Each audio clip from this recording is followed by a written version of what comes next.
احمد نام کا ایک دیانتدار اور محنتی کسان ایک گاؤں میں رہتا تھا۔ وہ اپنی زمین پر دن رات محنت کرتا اور جو کچھ بھی اللہ نے عطا کیا اسی پر قناعت کرتا تھا۔ احمد کے پاس زیادہ دولت نہیں تھی، لیکن وہ ہمیشہ ایمانداری، سچائی اور سادگی پر قائم رہتا تھا۔ اس کا عقیدہ تھا کہ حقیقی خوشی اور سکون صرف اللہ کی رضا میں ہے، اور جو بھی اللہ دیتا ہے وہی کافی ہے۔ ایک دن احمد اپنے کھیت میں ہل چلا رہا تھا کہ اچانک اس کا ہل کسی سخت چیز سے ٹکرایا۔ احمد نے زمین کو کھودا تو ایک پرانا صندوق برآمد ہوا۔ صندوق کھولنے پر احمد نے دیکھا کہ وہ سونے کے سکوں اور قیمتی جواہرات سے بھرا ہوا تھا۔ احمد کے دل میں خوشی اور حیرت کا ملا جلا احساس پیدا ہوا، مگر فوراً اس نے سوچا کہ یہ خزانہ اس کا نہیں ہے، اور اگر وہ اسے اپنے پاس رکھتا ہے تو یہ اس کی دیانتداری کے خلاف ہوگا۔ احمد نے فوراً گاؤں کے بزرگوں کو بلا کر انہیں اس خزانے کے بارے میں بتایا۔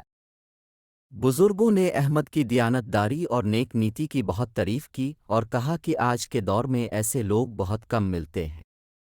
انہوں نے مشورہ کیا کہ اس خزانے کو گاؤں کی فلاح و بہبود کے لیے استعمال کیا جائے۔ احمد نے بغیر کسی لالچ کے خزانہ بزرگوں کے حوالے کر دیا اور خوشی خوشی اپنے کھیت میں واپس آ گیا۔ خزانے کی مدد سے گاؤں میں کئی ترقیاتی کام کیے گئے۔ سب سے پہلے ایک نیا اسکول تعمیر کیا گیا تاکہ گاؤں کے بچوں کو معیاری تعلیم فراہم کی جا سکے۔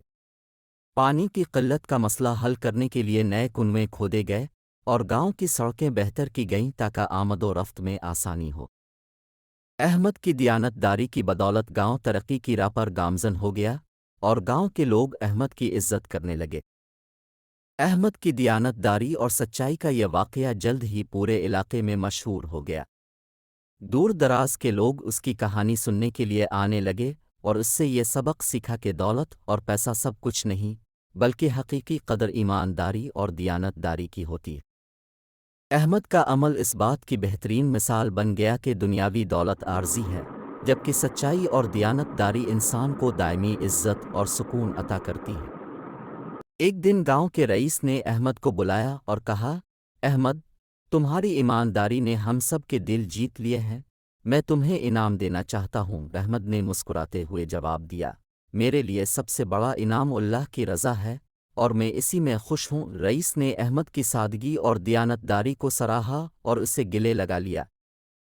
احمد کی زندگی ایک روشن مثال بن گئی کہ اگر انسان ایماندار اور دیانتدار ہو تو اللہ تعالیٰ اسے دنیا اور آخرت دونوں میں کامیابی عطا کرتا ہے۔ گاؤں والے ہمیشہ احمد کی عزت کرتے اور اسے دعاؤں میں یاد رکھتے۔ احمد کی کہانی نسل در نسل سنائی جانے لگی تاکہ لوگ اس سے سبق حاصل کریں اور اپنی زندگی میں سچائی اور ایمانداری کو اپنائیں۔